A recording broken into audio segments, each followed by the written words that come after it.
உயர்கல்வி படிக்க வேண்டும் என்ற கனவு இருக்கிறதா? ஆனால் கல்வி கட்டணம் அதிகமாக இருப்பதால் கவலைப்படுகிறீர்களா? அப்படியானால் இன்று நாம் பார்க்க போவது PM வித்யாலட்சுமி ஸ்கீம் பற்றிதான். இந்த திட்டம் உயர்கல்விக்கான கல்வி கடன் பெறுவதை மாணவர்களுக்கு எளிதாக்க உருவாக்கப்பட்ட ஒரு முயற்சி. இந்த திட்டத்தின் மூலம் தகுதியான மாணவர்கள் பல்வேறு வங்கிகளின் கல்வி கடன்களுக்கு ஒரே தரத்தில் விண்ணப்பிக்க முடியும். யார் விண்ணப்பிக்கலாம்?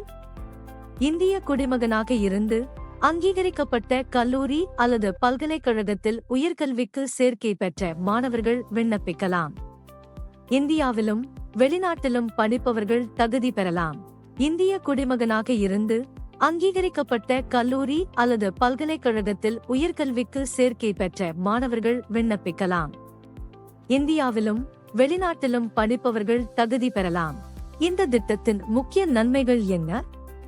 முதலாவது, கல்வி கடனுக்கு ஆன்லைனில் விண்ணப்பிக்கலாம். இரண்டாவது, சில தகுதி வரம்புகளுக்குள் கொலாட்ரல் அல்லது கரண்டர் இல்லாமலும் கடன் கிடைக்கலாம்.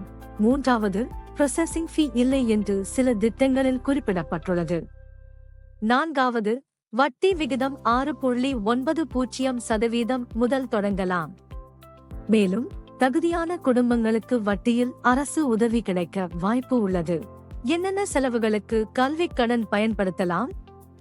கல்வி கட்டணம், விடுதி கட்டணம், புத்தகங்கள், லேப்டாப் போன்ற கல்விக்கு தேவையான சில செலவுகளுக்கு கடன் வழங்கப்படலாம். கல்வி கட்டணம், விடுதி கட்டணம், புத்தகங்கள், லேப்டாப் போன்ற கல்விக்கு தேவையான சில செலவுகள் மற்றும் பிற அனுமதிக்கப்பட்ட கல்வி செலவுகளுக்கு கடன் வழங்கப்படலாம். இது வங்கியின் விதிமுறைகளை பொறுத்தது. என்னென்ன ஆவணங்கள் தேவை? ஆதார் அட்டை, 10 மற்றும் 12ஆம் வகுப்பு மதிப்பெண் சான்றிதழ்கள், கல்லூரி சேர்க்கை கடிதம், ஃபீ ஸ்ட்ரக்சர், வருமானச் சான்று மற்றும் முகவரிச் சான்று. ஆதார் அட்டை, 10 மற்றும் 12ஆம் வகுப்பு மதிப்பெண் சான்றிதழ்கள், கல்லூரி சேர்க்கை கடிதம், ஃபீ ஸ்ட்ரக்சர், வருமானச் சான்று மற்றும் முகவரிச் சான்று. எப்படி விண்ணப்பிப்பது? PM வித்யாலட்சுமி போர்ட்டல் அல்லது பங்கேற்கும் வங்கிகளின் மூலம் ஆன்லைனில் விண்ணப்பிக்கலாம். வங்கி உங்கள் ஆவணங்களை சரிபார்த்து கடனை ஒப்புதல் அளிக்கும். PM வித்யாலட்சுமி போர்ட்டல் அல்லது பங்கேற்கும் வங்கிகளின் மூலம் ஆன்லைனில் விண்ணப்பிக்கலாம். வங்கி உங்கள் ஆவணங்களை சரிபார்த்து தகுதி இருந்தால் கல்வி கடனை ஒப்புதல் அளிக்கும். முக்கிய குறிப்பு: இந்த திட்டத்தின் கீழ் கடன் வழங்கப்படுமா, எவ்வளவு தொகை வழங்கப்படும் என்பது அனைத்தும் உங்கள் தகுதி, கல்லூரி மற்றும் வங்கியின் விதிமுறைகளை பொறுத்தது.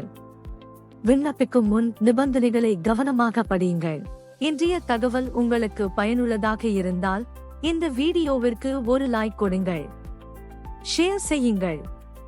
தமிழ் ஃபேக்ட் ஜோன் சேனலை சப்ஸ்கிரைப் செய்ய மறக்காதீர்கள்.